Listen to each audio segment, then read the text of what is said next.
Hey guys, welcome back to the channel. I'm your host Rune, and we are back playing some more. Where does this line go? Oh, never mind.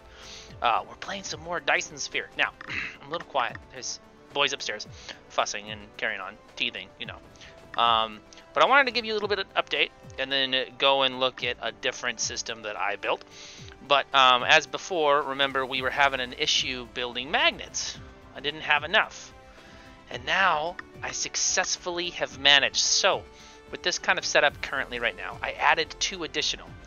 And I rerouted the hydrogen and the fire ice to go on a different side to allow a little bit of space, a little bit more space. I had to be a little janky and add this just because the way that I had everything laid out, I didn't want to take everything down and then redo it. So I mean that's that. Anyway, guys, hopefully you guys are liking so far Dyson Sphere series stuff. I'm just kind of been putting out a little bit of how-tos and a little bit of tutorial on, or not tutorial, but like a little bit of here's my base and stuff like that. And just like my hype for this game. It's so awesome. Look at all my little dudes. This is just amazing, like the orbit and like the different kind of atmosphere, like sphere. Look at my Dyson Sphere, dude,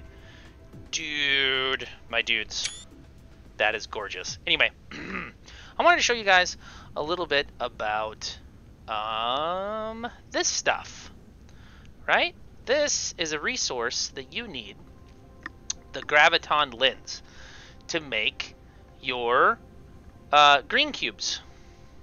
And you also need these, and trust me, that is a little bit, that's one way of doing these guys. It's a little bit compact, and it's got Mark IIs, it could be Mark IIIs, but this is old, so, you know, I digress. Anyway, this is how you set up how to have endless deuterium, by the way, but I mean, I guess we can show you that too. So I have hydrogen pumped in, right? This hydrogen is supporting this right here. And in fact, that's kind of crazy. I didn't really notice that. This used to be full several hours ago.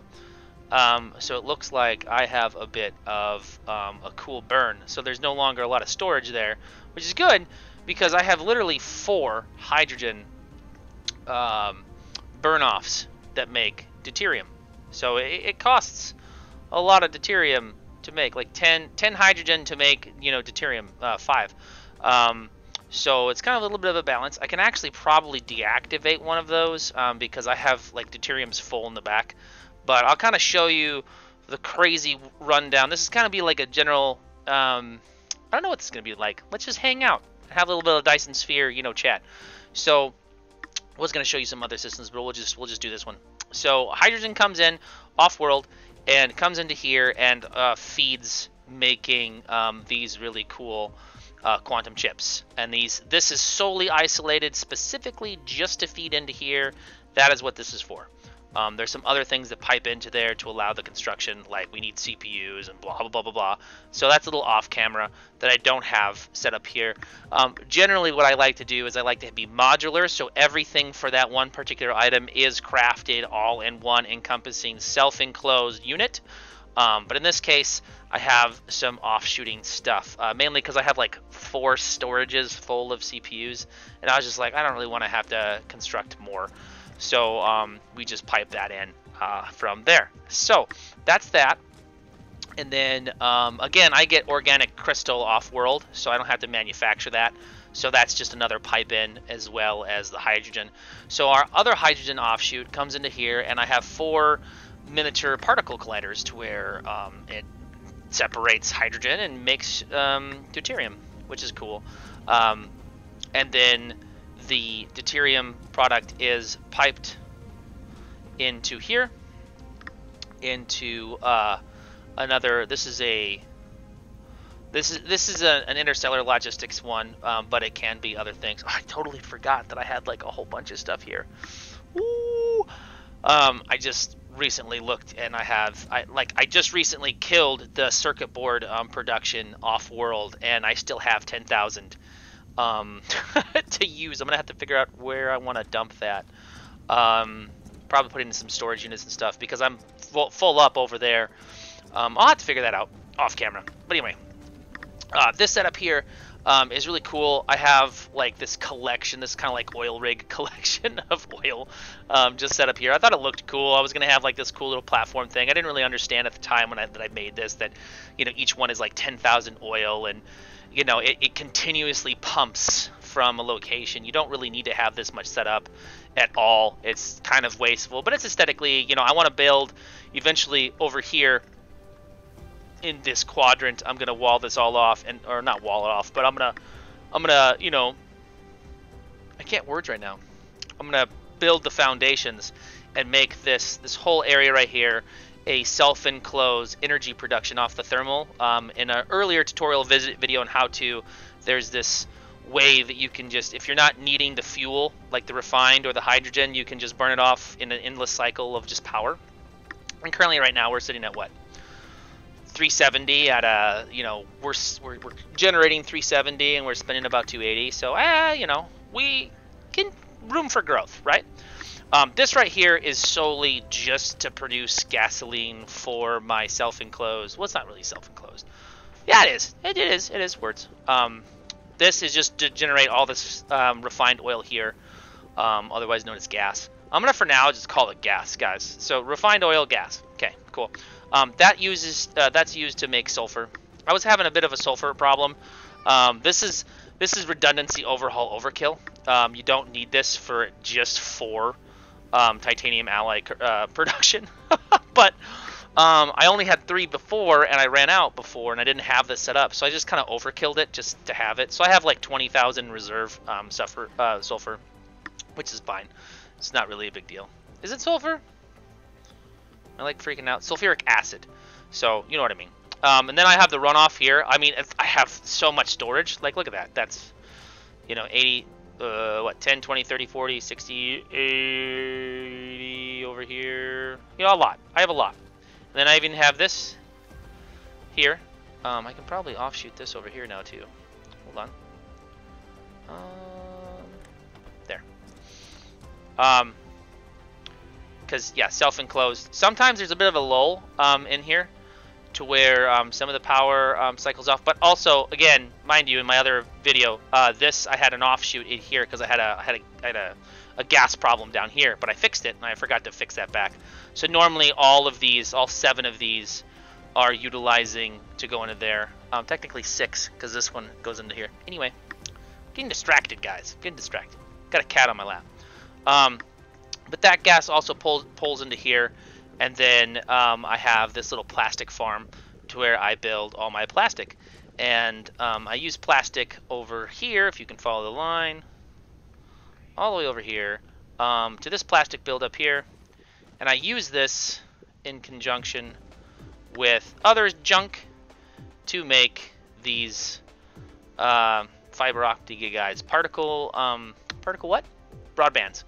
And I just recently started to get an overabundance of them, which is kind of really cool. It's taken a long time to get it that way.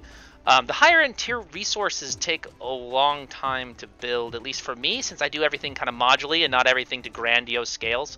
I also had to rework some of these stuff. I just recently did this. That's why I kind of wanted to make a video, just like, hey, this is a little update of my home world on some of the efficiency stuff. I upgraded 3 of the 4 to Mark 3s, just for right now. I might upgrade all of these to Mark 3s. But I'm a little worried about consumption and growth. A little bit about the circuit boards. Seeing how the CPUs are no longer, I'm no longer getting them off world and stuff like that. I use a lot of CPUs, so I was trying to offset that. I converted a circuit board maker that was right next to this one, sharing this spot. I converted that one into a CPU, and it didn't really take that much modularization, little rework to get that sorted. Didn't really take that much, which was good.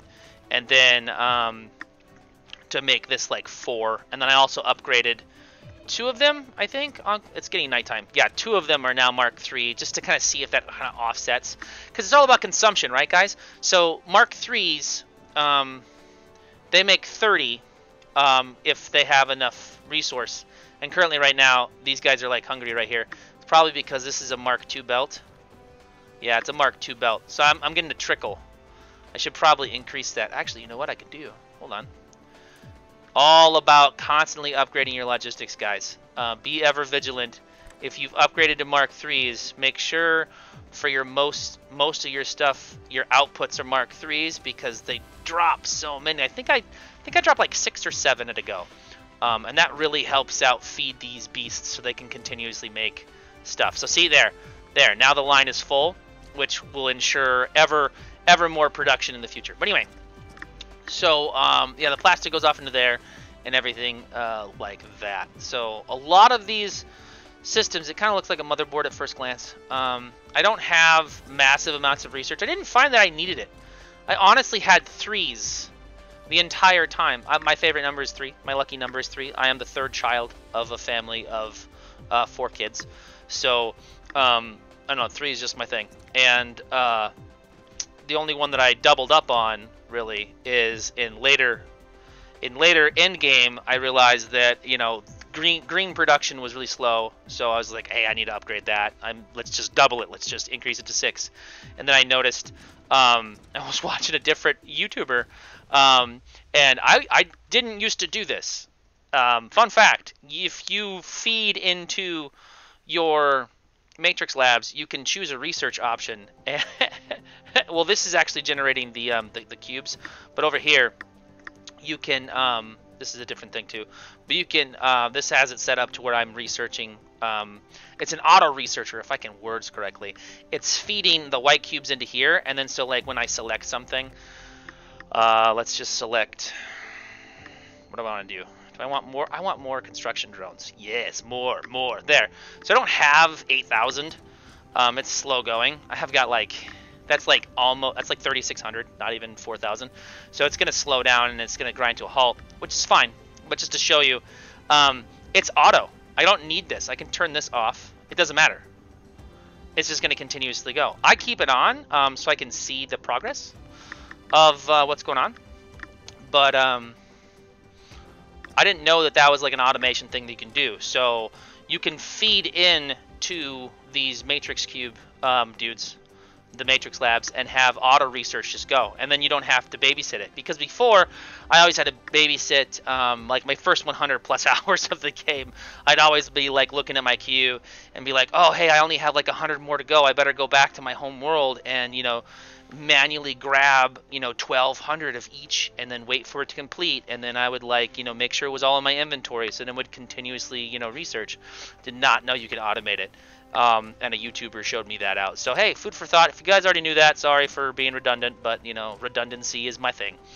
So anyway, back over here, a little bit of upgrades that we were doing as far as production for the CPU, just to make sure that our CPU is fully done up.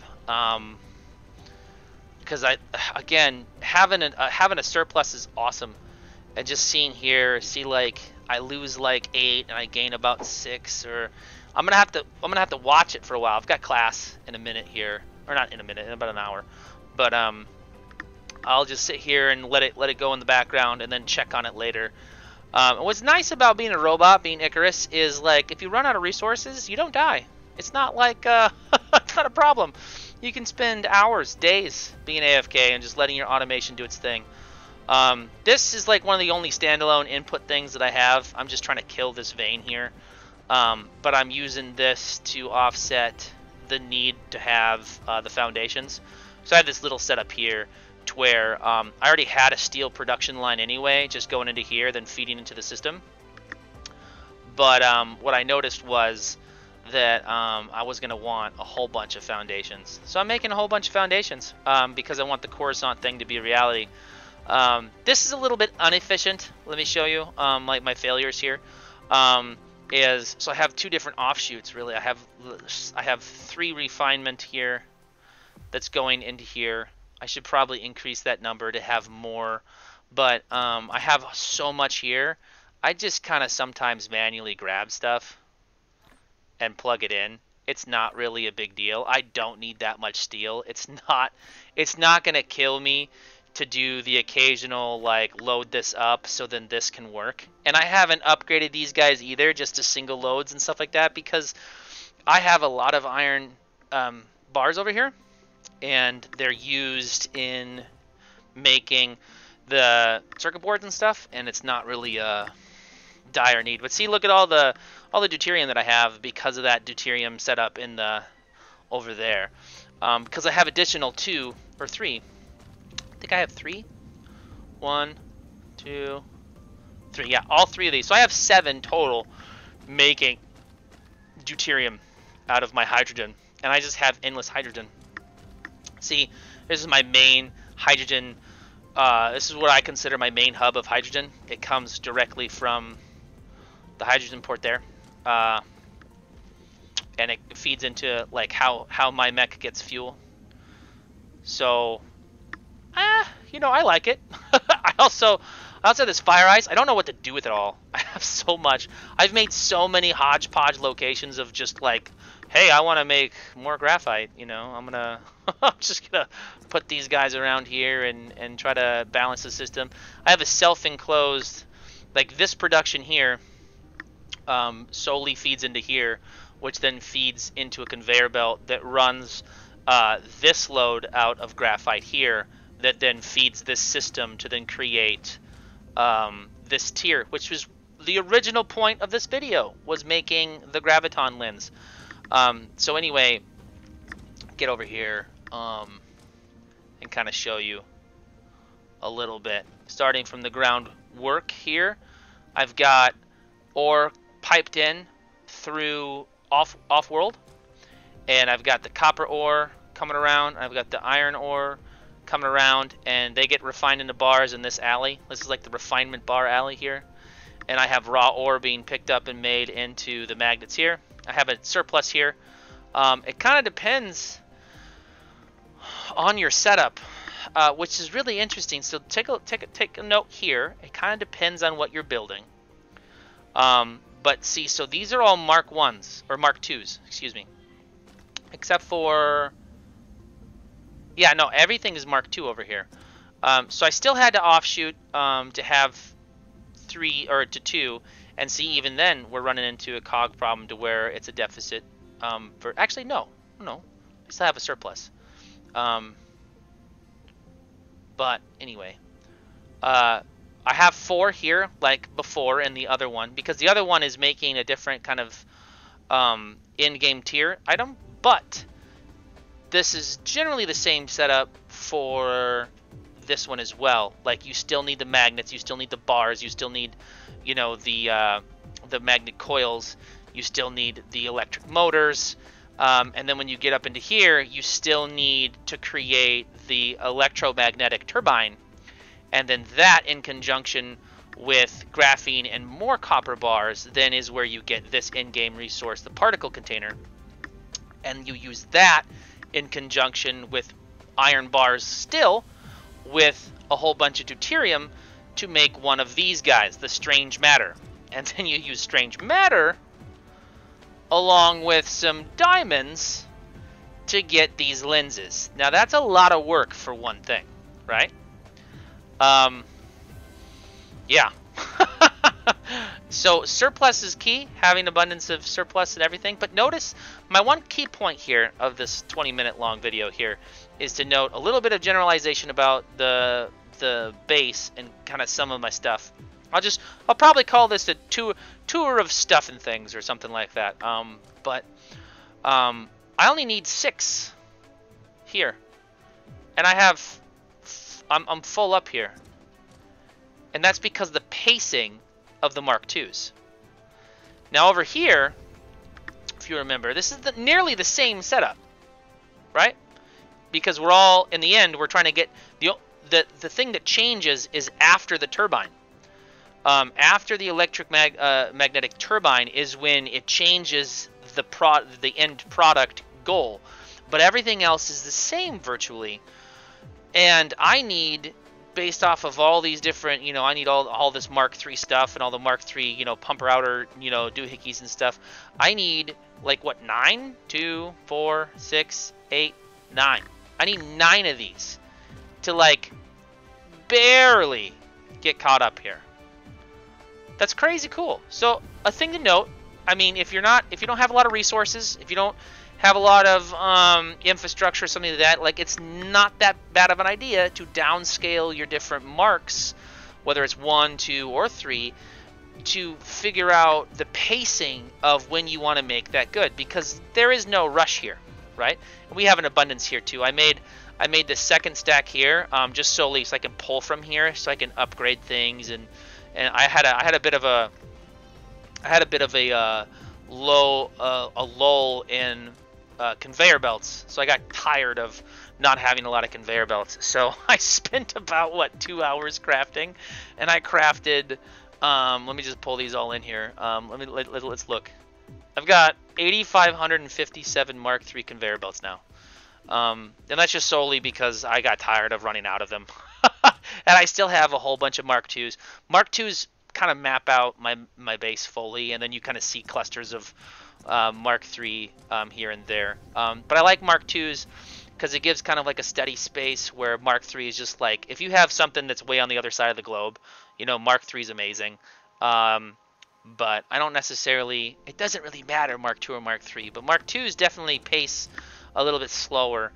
So I might upgrade this to Mark III and see how it goes, or I might just leave it how it is. Currently in game, you can't, I have to pull this out to upgrade it. And so then I have to manually put in all the different inputs again, which isn't really a bad thing. It's not really bad, but if you've got 20 to do, it could take a good half hour to upgrade all of your stuff. Well, anyway, I wanted to keep this around 20 minutes anyway, so that's going to be it for this episode of kind of like a little bit more on my base in detail. And I will see you guys in the next one. Hope you liked it. Like, join, subscribe. Come join Discord. Come hang out. Come have a conversation on your planet. You can stream. You can hit the stream button and you can give me a tour of your base or something silly. You know, something like that. Anyway, guys, thank you so much for watching, and I'll see you in the next episode.